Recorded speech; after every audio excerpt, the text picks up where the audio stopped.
Welcome all for yet another video. Dr. R.S. Sandhu, Science of Cosmetics and Personal Care Products.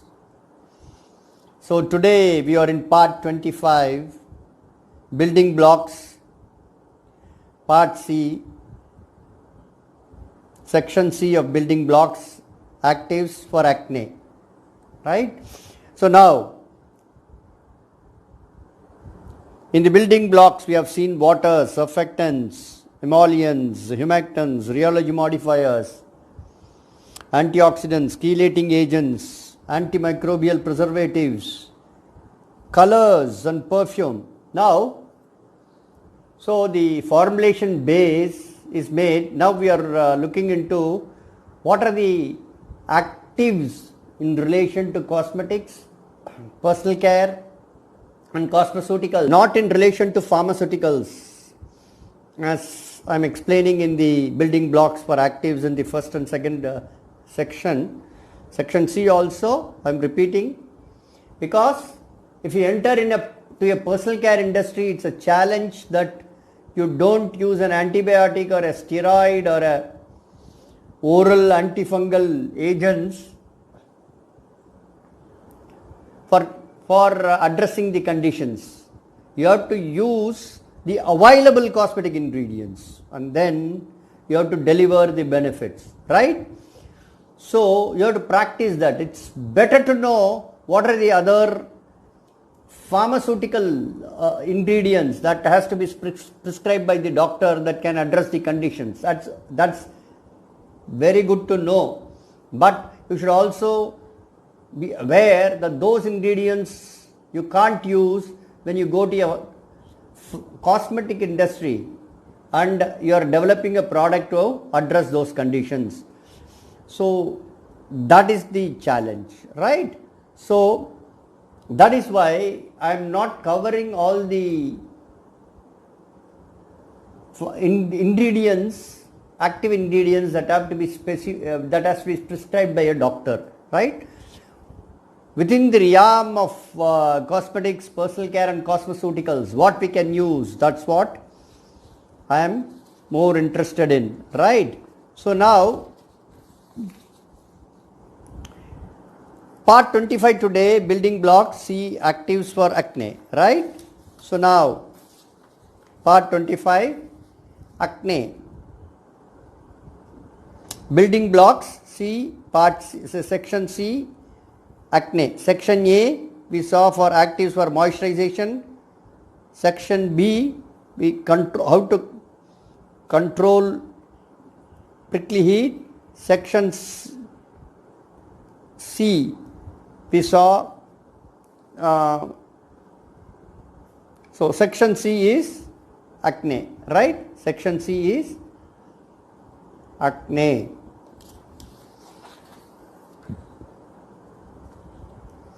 Now, I am sure that you have gone into part 3, skin structure and functions, part 4, common problems associated with skin, and part 12, revision, where I have discussed acne, cause for acne, and here in the revision I showed you video on the formation of blackheads and whiteheads, right? So kindly go through those sections so that this section you will appreciate better. Just skip through very fast. No, what we said is, when we discuss the conditions of the skin, right? Every hair follicle is associated with sebaceous glands. The sebaceous glands secrete sebum. The sebaceous glands, the cells are holocrine glands. The cell breaks and releases sebum. The sebum come out of this to the outermost outside the skin through sebaceous duct. This is the sebaceous duct. Okay, through sebaceous duct the sebum comes out. When the sebaceous duct get closed by hyperkeratinization, the walls is made up of keratin cells. When the walls get hyperkeratinized, the sebaceous duct get blocked. When the sebaceous duct get blocked, the sebum can entrapped inside and get infected, and that is what causes acne, right? So now acne. What is acne? Acne, technically called as acne vulgaris, is a skin problem that starts when oil and dead skin cells clog up sebaceous ducts and get infected. So, acne is caused by clogging of the sebaceous duct, and so sebum gets entrapped inside, get infected, and you get acne. But apart from this clogging, which is again a hormonal induced, there is simultaneously hyperactivity of the sebaceous glands also. So, common causes: increased androgen production. Androgens are hormones. Due to increased androgen production, overactivity, hyper-responsiveness of sebaceous glands in response to androgens, when it combined with sebaceous getting blocked, the infection becomes severe, right? So, androgens or sex hormones, you see that the incidence of acne is more for people at the age of between 14 to 21, the puberty, where a lot of changes happen in the body, right? 14 to, so that time you can see the acne eruptions, or during menstrual cycles in women you can see acne eruptions. They are the hormonal changes. So, increased androgen production. So, sometimes excess, the severe cases of acne are treated by anti-androgens, right? Anti-androgens. So, again, once this happens, a specific bacteria called Propionibacterium acnes, P. acnes, we call it, which metabolize sebum and release free fatty acid, leading to inflammatory lesions. It's called P. acnes, leading to inflammatory lesions. So, acne is caused by blockage of sebaceous duct, hyperactivity of sebaceous glands, so excessive secretion of sebum on one side, on the other side the sebaceous getting blocked. On the third angle, it is getting infected by specifically P. acnes, which metabolizes sebum and free fatty acid is produced, leading to inflammations and lesions inside, right? Other rare causes: industrial pollutants, major contributory factors, adolescence, age, comedogenic cosmetics. Sometimes for some people, some cosmetic ingredients will not suit. It causes comedones, some eruptions that can later lead into acne type of problems. Sports equipments such as helmet straps rubbing on an occluded skin. Some prescription drugs also can be the cause for acne, right? Now, What are the types of acne? The people, various conditions, no, acne, various types, various conditions people call it as acne only. Whiteheads. This we saw in the part 12 revision, where we saw the video, how whiteheads are formed, how blackheads are formed. Yes? So now, whiteheads remain under the skin and it's very small. Blackheads clearly visible, they are black and appear on the surface of the skin. Remember that blackhead is not caused by dirt. Scrubbing your face vigorously when you see blackheads will not help. Papules visible on the surface of the skin, they are small bumps, usually pink in color. Pustules clearly visible on the surface of the skin, they are red at their base and have pus at the top. Nodules clearly visible on the surface of the skin, they are large solid pimples. They are painful and are embedded deep in the skin. Cyst clearly visible on the surface of the skin, they are painful and are filled with pus. Cysts can easily cause scars on the skin. These are the various stages of acne.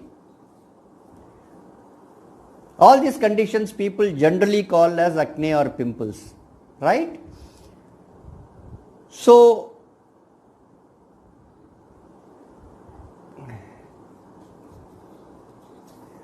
what is the consumer perception on what causes acne and what are the causative factors? Most of the people believe hormones, 64% believe hormones causes, genetics, some people believe diet, poor hygiene and infection, right? Of course, diet, there are a lot of controversies whether diet causes acne, but definitely hormones, of course genetics, poor skin hygiene and infection, all are true except here diet, right? Factors most often believed to aggravate acne. What are the conditions that can aggravate? 71% believed stress, dirt, heat and humidity, some cosmetics, exercise and sweating and diet. Yes, this can be right. Hormonal changes associated with stress and the skin hygiene all can cause acne, right? The cause for acne, since it's basically hypothesized because of androgens, the treatment of acne becomes, we have to manage infections in acne, which is more a pharmaceutical part of it, but very minor stages of acne or preventing acne in an acne prone skin, that is what a cosmeceutical can address. Now, how cosmeceuticals can address acne? The most important thing, cleansing regularly with cleansers containing keratolites like salicylic acid is a preventive measure for acne, especially in acne prone skin. Mild cleansers, don't cleanse excessively, use mild cleansers. It should have keratolite. What keratolite does? Keratolite softens that plug, we said the sebaceous duct is hyperkeratinized. So this keratolite soften that keratin plug. Once it gets softened, there will be way for sebum to come out. Basically, if it comes out, the infection can substantially reduce. So use whenever you go out and come home, or you use face wash with mild keratolites, right? So that is very, very important. Do that, you can prevent acne. See, other cosmeceutical treatment that can be an OTC also, Resorcinol, helps to break down blackheads and whiteheads. It is a crystalline phenol and comes from various resins. So, blackheads and whiteheads can be treated with Resorcinol. Benzoyl peroxide is widely used.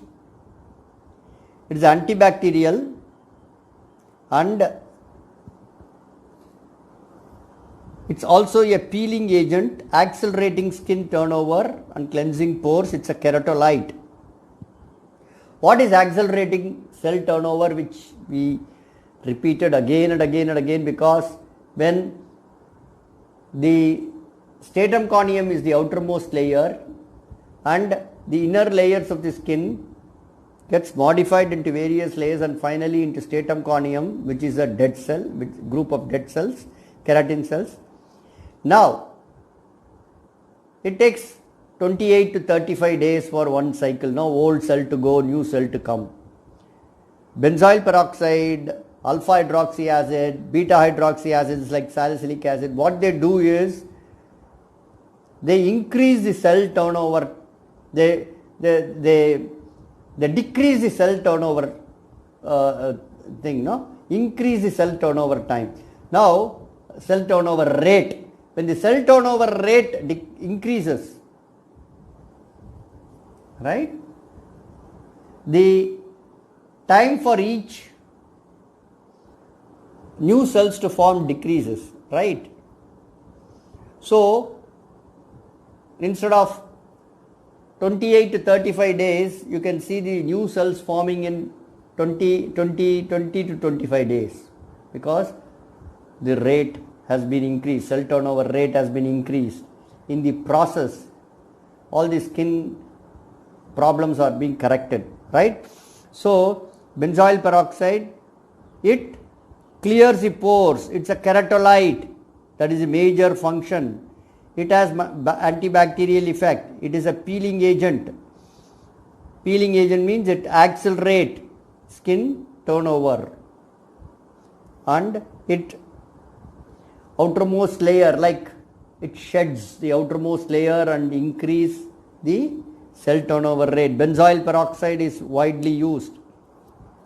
Salicylic acid is a beta hydroxy acid. No, it prevents pore from becoming blocked. It's a keratolite, major function. Sulfur, used for blackheads and whiteheads, right? Retin-A, it's widely used, helps unplug blocked pores. Retin-A contains tretinoin, an acid from vitamin A, also called as trans-retinoic acid, right? This is widely used. And recently, azelaic acid has been evaluated. It stops oil eruptions, reduces bacterial growth, quench free radicals, reduces inflammation therefore. So, azelaic acid is an anti-inflammatory and mild antibacterial, and it also controls the excess oil secretions. So, azelaic acid is also one of the ingredients used. Retin-A and benzoyl peroxide, Retin-A and benzoyl peroxide widely used. Salicylic acid widely used in face washes, right? These are some of the cosmeceutical ingredients addressing acne. Some of the herbal ingredients that can address acne, they are holy basil, tulsi oil, right? Examples of herbal approach, no? Red sandalwood paste combined with aloe gel, sandalwood paste, dandelion root extract, neem seed oil, neem leaf paste. If you make neem leaf paste, you have to use it immediately. Don't keep it. No, it can get spoiled. Immediately apply after making the paste. Do not store the paste. Chamomile oil, calendula oil, tea tree oil, all these oils you can store.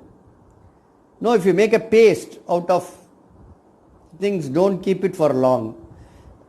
Of course, if you make a sandalwood paste, it can stand because it contains sandalwood oil, right? So, tea tree oil, turmeric paste with coconut oil, witch hazel extract, evening primrose oil. These are some of the herbal ingredients that have been evaluated for anti-acne benefits, right? So, you can combine these things with the other cosmeceutical chemical ingredients that are widely used, right? So, this is what I would like to discuss with you on acne. And of course, in extreme cases, antibiotics are prescribed, anti-androgens are prescribed for external application, and antibiotics for internal use. Of course, hormone therapy. So, consult a dermatologist in extreme cases, right? So, as I told initially,